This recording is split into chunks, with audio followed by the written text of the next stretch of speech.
হাজরা বলছেন এজান লা ইউজাইও না, আল্লাহ যেহেতু আদেশ করেছে কাজে আমাদের কারো ক্ষমতা নেই ক্ষতি করার। এই দেখুন আল্লাহর প্রতি ভরসা, আল্লাহর প্রতি ভরসা। এই দেখুন আল্লাহর আদেশ, আল্লাহ যেহেতু আদেশ করেছে কোনো মানুষের ক্ষমতা নেই আমার ক্ষতি করার। আবু হুরায়রা হতে বর্ণিত নবী সাল্লাল্লাহু আলাইহি ওয়াসাল্লাম বলছেন এক সময় হাজারা ইব্রাহিম আলাইহিস সালাম বেসারাতা, ইব্রাহিম আলাইহিস সালাম তিনি তিনার স্ত্রী সারাকে নিয়ে একটা গ্রামে গেলেন, একটা জনপদে গেলেন। ফাতাখালা বিহা ক্বরিয়াতান ফিহা মালিকুন মিনাল মুলুক আও জাব্বারুন মিনাল জাবাবিরা, এক জায়গাতে গেলেন, এক গ্রামে গেলেন। তো সেখানে যাওয়ার পরে দেখা গেল যে সেখানকার বাদশা হচ্ছে খুবই খারাপ। বাদশার চরিত্র হলো যে বাইরের দেশ থেকে যখন কোনো মেয়ে আসবে সেই মেয়েটা আমার কাছে থাকতে হবে, আমার সাথে খারাপ সম্পর্ক রাখতে হবে, এইরকম চরিত্রের বাদশা ছিল। ঠিক ইব্রাহিম আলাইহিস সালাম এবং তিনার স্ত্রী সারাকে যখন নিয়ে গেলেন সেই গ্রামে, বাদশা বলে দিল, বাদশাকে বলা হলো, বাদশা চামচারা বাদশাকে জানিয়ে দিল যে ফাকিলা দাখালা ইব্রাহিম আলাইহিস সালাম বি ইমরাতিন হিয়া মিন আহসানিন নিসা, ইব্রাহিম আলাইহিস সালাম আমাদের গ্রামে এসেছেন আর তিনার সাথে একটা মেয়েকে নিয়ে এসেছেন, যে মেয়েটা অতীব সুন্দরী মেয়ে, হিয়া মিন আহসানিন নিসা, সুন্দরী মেয়েকে নিয়ে এসেছেন। তখন বাদশা বলছে বাহ, কাজ হয়ে গেছে আমার। এরপরে বলে যাও ইব্রাহিমকে জিজ্ঞেস করো মানে হাজিহিল্লাতি মাকা, তোমার সাথে এটা কে, এ তোমার কে হয়? তখন বলা হলো ইব্রাহিমকে, ইব্রাহিম বলে দিলেন হিয়া উখতি, এটা হচ্ছে আমার বোন। বোন কেন বললেন? যাতে করে বাদশা হাত না দেয়, স্পর্শ না করে। তবুও বাদশা ছাড়লো না, শেষ পর্যন্ত বলল যাও ইব্রাহিমকে বলো সেই জন্য তার বোনকে আমার কাছে পাঠায়। ঠিক নিয়ে আসলো। এবার বাদশার ঘরে ঢুকিয়ে দেওয়া হলো। সেই ঘরে শুধু বাদশা রয়েছে এবং ইব্রাহিমের স্ত্রী সারা, তাছাড়া কেউ নেই। বাইরে হাজরত ইব্রাহিম আলাইহিস সালাম উজু করলেন, নামাজ পড়তে স্টার্ট করলেন, নামাজ পড়ছেন, আল্লাহর কাছে ক্রন্দন করছেন। ঠিক সে মুহূর্তে সারা শরীরে এবার হাত লাগাবে। সারা বলছেন আমাকে কয়েক মুহূর্ত সময় দিন, এখন তো আপনার আমি হয়ে গেছি, কাজে আর চিন্তা করার কিছু নেই, তবে আমাকে এক মুহূর্ত সময় দেওয়া হোক। ঠিক আছে। এবার ফাকামাত তাওয়াজ্জাহ তাসাল্লি, হযরত সারা উযু করলেন, নামাজ পড়লেন, নামাজ পড়ার পর আল্লাহর কাছে প্রার্থনা করছেন চ্যালেঞ্জ ঠুকে, ইয়া আল্লাহ আল্লাহুম্মা ইন কুনতু আমানতু বিকা ওয়া বিরাসূলিকা, হে আল্লাহ আমি যদি তোমার উপর এবং তোমার রাসূলের উপর যদি পরিপূর্ণ যদি ঈমান নিয়ে থাকি এবং ওয়া আহসানতু ফারজি ইল্লা আলা যাওজি, এবং আমি আমার লজ্জাস্থানের হেফাজত আমার স্বামী ছাড়া যদি করে থাকি, তাহলে ফালা তুসাল্লিত আলাইয়া হাজাল কাফির, এই কাফেরকে তুমি আমার ওপর জয় করো না। এবার বাদশা প্রস্তুত, হাত লাগাবে। ঠিক ফাগুত্তা হাত্তা রাকাজা বিরিজলিহি, যেরকম মির্গির অসুখ হয়, মাটিতে পড়ে গিয়ে মানুষ মাটির সঙ্গে খেলা করে, ঠিক সেরকমই বাদশা মাটিতে পড়ে গেল, মির্গির অসুখের মতন বেহুশ হয়ে গেল। ঠিক কয়েক ধরনের কল পাওয়া যায়।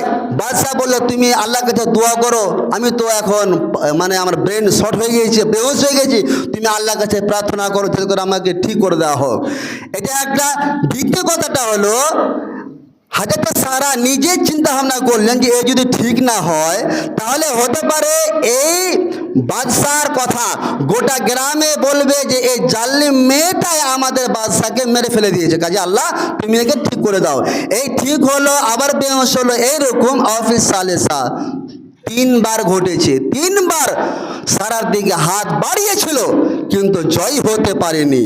ফলে শেষ মুহূর্তে বলছে বাদশাহ তার লোকজনকে ডেকে, রে শোন শোন শোন, ওয়াল্লাহি মা আরসালতুম ইলাইয়া ইল্লা শাইতানান, তোমরা যতদিন ধরে আমি এই খারাপ কাজ করছি, তোমরা যে মেয়েগুলোকে পাঠাও, ভালো ভালো মেয়ে পাঠিয়েছিলে, আজকে তো তোমরা শয়তানকে পাঠিয়েছো, ইরজিউহা, তাকে ফেরত পাঠিয়ে দাও। এবার হযরত সারা রুম থেকে বের হচ্ছেন, দেখছেন ইব্রাহিম আলাইহিস সালাম নামাজরত অবস্থায় আছেন। তো নামাজরত অবস্থায় ইব্রাহিম জিজ্ঞেস করলেন কি ঘটলো, ইশারায় কি ঘটলো ঘটনা। তখন সারা বললেন আশআরতা আন্নাল্লাহ কাবাতাল কাফির, ইব্রাহিম আলাইহিস সালাম হে আমার প্রিয় স্বামী, কাফেরকে আল্লাহ নিরাশ করেছে, আমার প্রতি জয় হতে দেয়নি। এই দেখুন আল্লাহর প্রতি ভরসা, আল্লাহর প্রতি ভরসা আছে বলে চ্যালেঞ্জ ঠুকে আল্লাহর কাছে প্রার্থনা করল, আল্লাহ আমার প্রতি যেন জয় না হয়। আজকেও হবে, ওই আল্লাহ এখনো আছে, আল্লাহ মরে যায়নি, ওই আল্লাহ এখনো আছে। কাজে এখন থেকে আপনি প্রস্তুত নিন, না কখনোই আমি কারো সম্পদ হাতিয়ে নেব না, কারো এক পয়সা হারাম পয়সা কারো খাবো না। সঠিক জায়গাতে থাকুন, আল্লাহর প্রতি ভরসা রাখুন, আল্লাহ সাকসেসফুল করবেন। কেমন ভরসা হওয়া উচিত? হযরত ইব্রাহিম আলাইহিস সালাম যখন তিনার স্ত্রী হাজেরা এবং ইসমাইলকে নিয়ে যখন যেখানে বর্তমানে কাবা ঘর অবস্থিত সেখানে যখন নিয়ে গেলেন, তো আল্লাহর আদেশ ইব্রাহিমকে দিয়েছে, ইব্রাহিম তুমি তোমার স্ত্রী হাজেরা এবং ইসমাইলকে ওখানে রেখে আসতে হবে। আল্লাহর আদেশ পালন করছেন।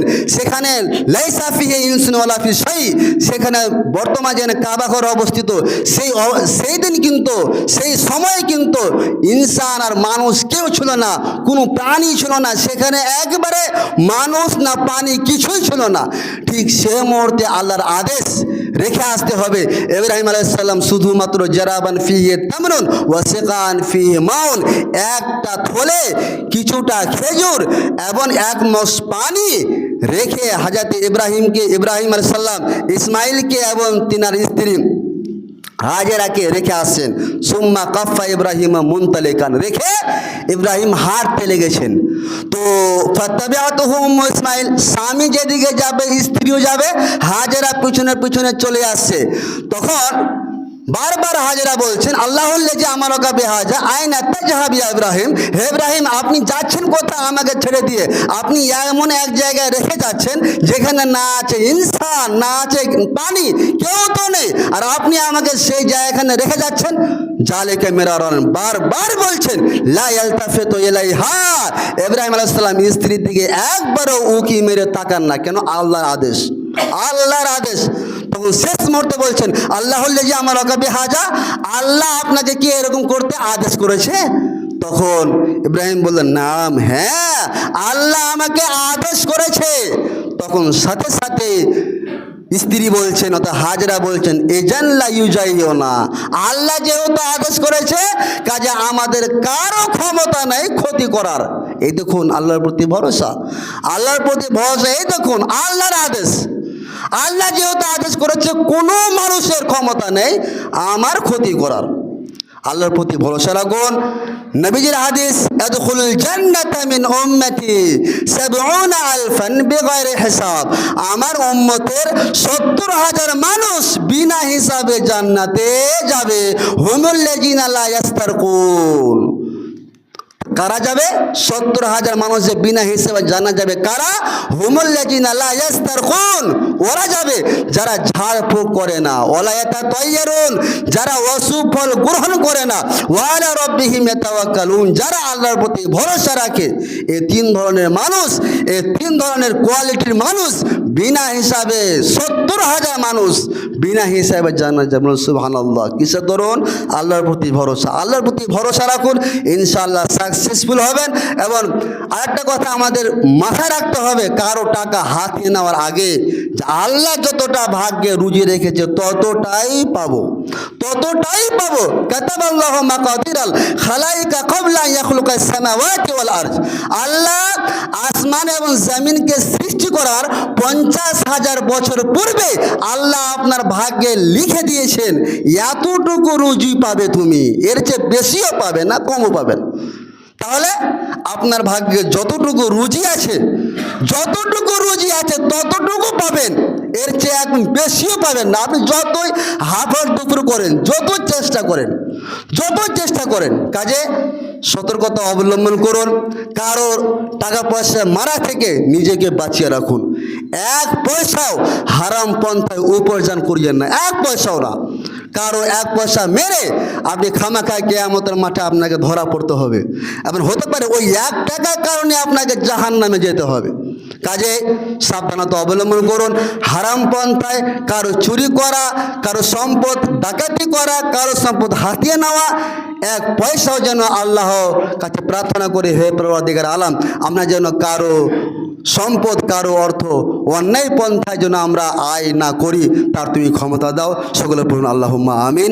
আউযু বিল্লাহি মিনাশ শাইতানির রাজিম। বিসমিল্লাহির রহমানির রহিম। কুল হুয়াল্লাহু আহাদ, আল্লাহুস সামাদ,